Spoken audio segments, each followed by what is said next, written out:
आज north east में हम विवादों के बॉर्डर नहीं बल्कि विकास के कॉरिडोर बना रहे हैं, उस पर बल दे रहे हैं।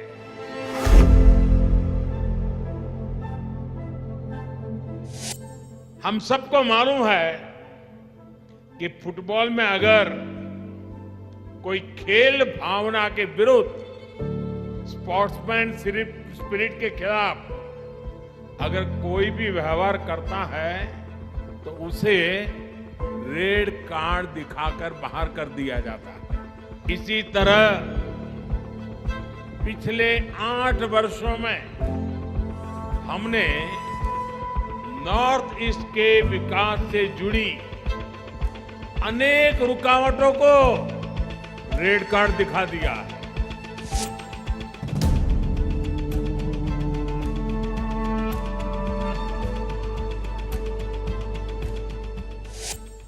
असम हो, हमारा नॉर्थ ईस्ट हो, वो भी दशकों तक विकास के कनेक्टिविटी से वंचित रहा था। आज देश असम और नॉर्थ ईस्ट के विकास को वरीयता दे रहा है, प्राथमिकता दे रहा है।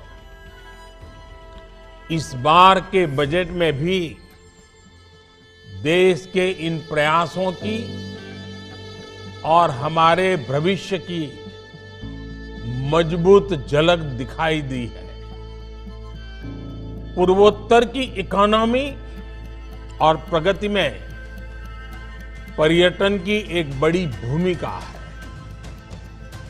इस बार के बजट में पर्यटन से जुड़े अवसरों को बढ़ाने के लिए विशेष प्रावधान किए गए हैं। देश में 50 टूरिस्ट डेस्टिनेशंस को विशेष अभियान चलाकर विकसित किया जाएगा। इनके लिए आधुनिक इंफ्रास्ट्रक्चर बनाया जाएगा, वर्चुअल कनेक्टिविटी को बेहतर किया जाएगा, टूरिस्ट सुविधाओं का भी निर्माण किया जाएगा। पूर्वोत्तर और असम को इन विकास कार्यों का बड़ा लाभ मिलेगा।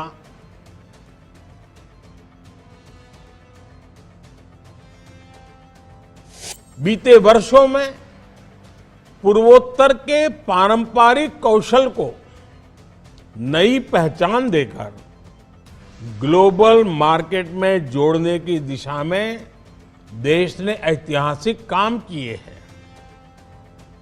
आज असम की आर्ट, असम के लोगों के स्किल, यहां के बैम्बू प्रोडक्ट्स के बारे में पूरे देश और दुनिया में लोग जान रहे हैं, उन्हें पसंद कर रहे हैं।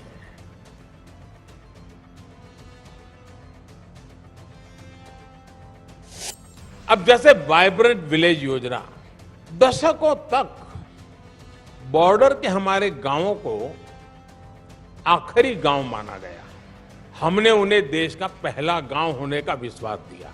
हमने वहां विकास को प्राथमिकता दी।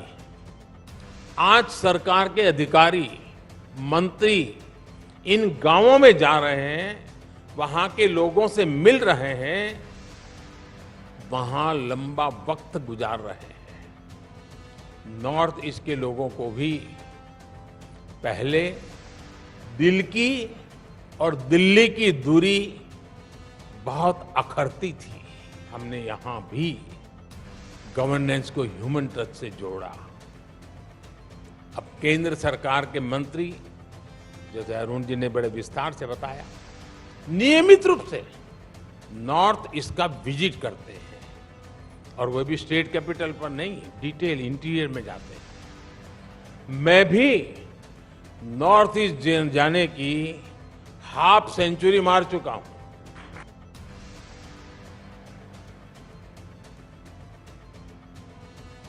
पिछले 9 वर्षों में हमने तेज गति से उन लोगों तक कनेक्टिविटी का विस्तार किया है जो लंबे समय तक डिस्कनेक्टेड रहे, आज नॉर्थ ईस्ट के भी ज्यादातर गांव ऑल वेदर रोड से कनेक्टेड हैं। पिछले 9 वर्षों में नॉर्थ ईस्ट में कई नए एयरपोर्ट बने। पहली बार कॉमर्शियल फ्लाइट की लैंडिंग हुई है।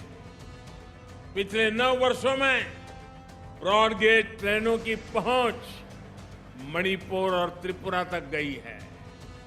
आज पहले के मुकाबले 3 गुना तेजी से नॉर्थ ईस्ट में नई रेल लाइनें बिछाई जा रही है।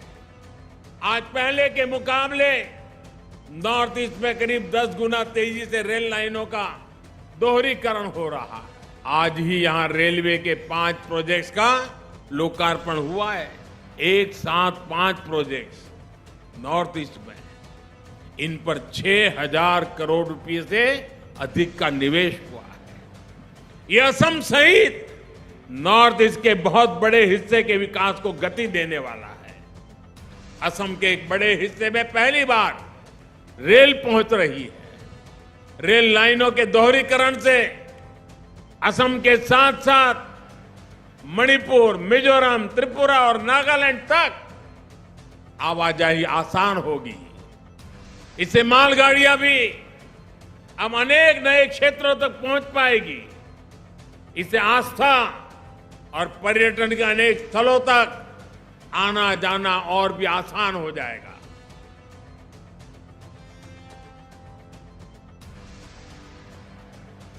दूर सुदूर सीमा पर बसे लोगों को पहले आखिरी गांव माना जाता था, लेकिन हमारी सरकार ने उन्हें आखिरी गांव नहीं, आखिरी छोर नहीं, बल्कि देश का प्रथम गांव मानने का काम किया। नतीजा ये कि नॉर्थ ईस्ट का विकास देश की प्राथमिकता बन गया। अब कल्चर हो या एग्रीकल्चर, कॉमर्स हो या कनेक्टिविटी, पूर्वोत्तर की आखिरी नहीं बल्कि सर्वोच्च प्राथमिकता मिलती है। बात ट्रेड की हो या टूरिज्म की हो, टेलीकॉम की हो या टेक्सटाइल की हो, पूर्वोत्तर को आखिरी नहीं बल्कि सर्वोच्च प्राथमिकता मिलती है। ड्रोन टेक्नोलॉजी से लेकर कृषि उड़ान तक, एयरपोर्ट से लेकर पोर्ट से कनेक्टिविटी तक पूर्वोत्तर अब देश की प्राथमिकता है। भारत का सबसे लंबा ब्रिज हो या सबसे लंबा रेल रोड ब्रिज हो, रेल लाइन बिछानी हो या रिकॉर्ड तेजी से हाईवे बनाना हो, देश के लिए पूर्वोत्तर सबसे पहले है। इसी का परिणाम है कि आज नॉर्थ ईस्ट में अपेक्षा और अवसरों का नया दौर शुरू हो चुका है।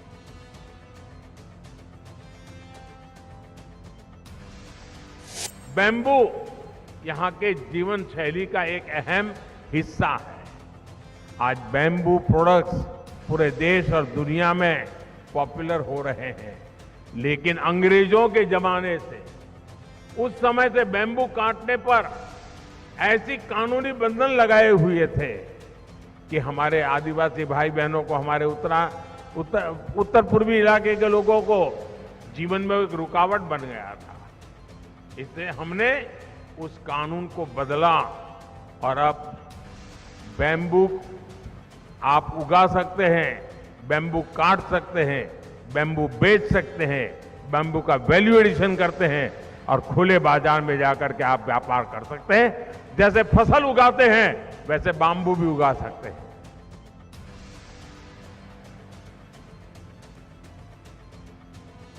आज नॉर्थ ईस्ट को अपना पहला एम्स मिला है और असम को 3 नए मेडिकल कॉलेज मिले हैं। आईआईटी गुवाहाटी के साथ मिलकर आधुनिक रिसर्च के लिए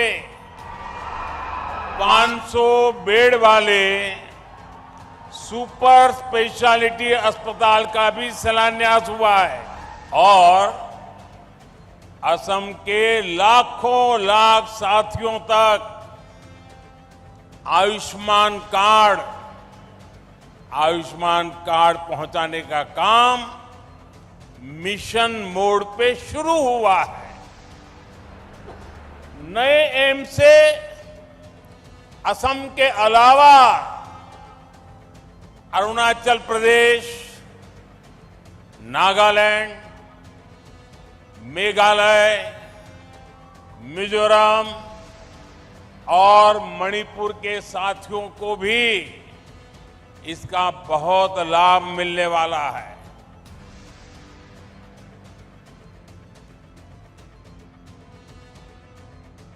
स्पोर्ट्स को लेकर आज नॉर्थ ईस्ट में जो काम हो रहा है वो भी आपके लिए एक बड़ी प्रेरणा है। स्पोर्ट्स इंफ्रास्ट्रक्चर से जुड़ी 400 करोड़ से ज्यादा की परियोजनाएं आज पूर्वोत्तर के विकास को नई दिशा दे रही है। इम्फाल की नेशनल स्पोर्ट्स यूनिवर्सिटी आने वाले समय में देश भर के युवाओं को नए अवसर देगी। खेलो इंडिया स्कीम और टॉप्स जैसे प्रयासों ने इसमें एक बड़ी भूमिका निभाई है। नॉर्थ ईस्ट के हर जिले से कम 2 खेलो इंडिया सेंटर और हर राज्य में खेलो India state centres of excellence की स्थापना की जा रही है।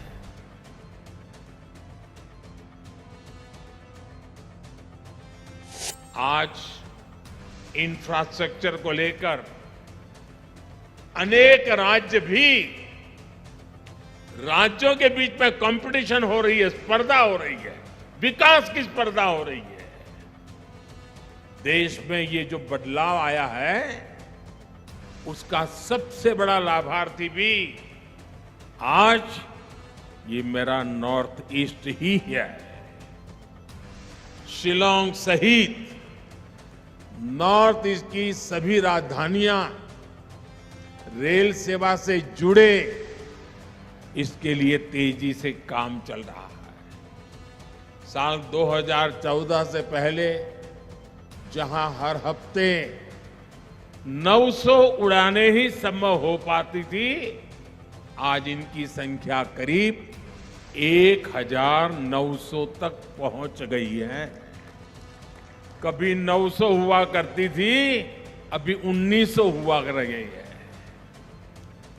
आज मेघालय में उड़ान योजना के तहत 16 रूट्स पर हवाई सेवा चल रही है। इससे मेघालय वासियों को सस्ती हवाई सेवा का लाभ मिल रहा है। बेहतर एयर कनेक्टिविटी से मेघालय और नॉर्थ ईस्ट के किसानों को भी लाभ हो रहा है। केंद्र सरकार की कृषि उड़ान योजना से यहां के फल सब्जी देश और विदेश के मार्केट तक आसानी से पहुंच पा रहे हैं। 2014 की तुलना में नॉर्थ ईस्ट में ऑप्टिकल फाइबर की कवरेज लगभग 4 गुना बढ़ी है। वहीं मेघालय में ये वृद्धि 5 गुना से अधिक है। नॉर्थ ईस्ट के कोने कोने तक बेहतर मोबाइल कनेक्टिविटी पहुंचे, उसके लिए 6000 मोबाइल टावर लगाए जा रहे हैं। इस पर 5000 करोड़ रुपए से अधिक खर्च किया जा रहा है। आज मेघालय में अनेक 4G मोबाइल टावर्स का लोकार्पण इन प्रयासों को गति देगा। ये इंफ्रास्ट्रक्चर यहां के युवाओं को नए अवसर देने वाला है। मेघालय में IIM का लोकार्पण और टेक्नोलॉजी पार्क का शिलान्यास भी पढ़ाई और कमाई के अवसरों का विस्तार करेगा। नॉर्थ ईस्ट के विकास के लिए भाजपा की एनडीए की सरकार पूरी ईमानदारी से काम कर रही है। इस वर्ष ही 3 नई योजनाएं शुरू की गई है, जो या तो सीधे नॉर्थ ईस्ट के लिए है या फिर उनसे नॉर्थ ईस्ट का सबसे अधिक लाभ होने वाला है। पर्वतमाला योजना के तहत रोपवे का नेटवर्क बनाया जा रहा है। इससे नॉर्थ ईस्ट के प्रसिद्ध पर्यटन स्थलों में सुविधा बढ़ेगी और टूरिज्म का विकास भी होगा। पीएम डिवाइन योजना तो नॉर्थ ईस्ट के विकास को नई गति देने वाली है। इस योजना से नॉर्थ ईस्ट के लिए बड़े डेवलपमेंट प्रोजेक्ट्स अधिक आसानी से स्वीकृत हो पाएंगे। यहां महिलाओं और युवाओं की आजीविका के साधन विकसित होंगे। पीएम डिवाइन के तहत आने वाले 3-4 साल के लिए 6,000 करोड़ रुपए का बजट तय किया जा चुका है। बीते 8 वर्षों में अनेक संगठनों ने हिंसा का रास्ता छोड़ा है, स्थायी शांति की राह पकड़ी है। नॉर्थ ईस्ट में आस्था की आवश्यकता ना पड़े, इसके लगातार राज्य सरकारों के साथ मिलकर स्थितियों को सुधारा जा रहा है। यही नहीं, राज्यों के बीच सीमाओं को लेकर भी दशकों से जो विवाद चल रहे थे, उनको सुलझाया जा रहा है। वनों से प्राप्त उपज में वैल्यू एडिशन के लिए नॉर्थ ईस्ट में 850 वनधन केंद्र स्थापित किए जा चुके हैं। इनसे अनेक सेल्फ हेल्प ग्रुप जुड़े हैं, जिनमें अनेक हमारी माताएं बहनें काम कर रही है। यही नहीं, घर, पानी, बिजली, गैस जैसे सोशल इंफ्रास्ट्रक्चर का भी नॉर्थ ईस्ट को सबसे अधिक लाभ हुआ है। बीते वर्षों में मेघालय में 2 लाख घरों तक पहली बार बिजली पहुंची है। गरीबों के लिए लगभग 70,000 घर स्वीकृत हुए हैं। लगभग 3 लाख परिवारों को पहली बार नल से जल की सुविधा मिली है। ऐसी सुविधाओं के सबसे बड़े लाभार्थी हमारे आदिवासी भाई बहन हैं।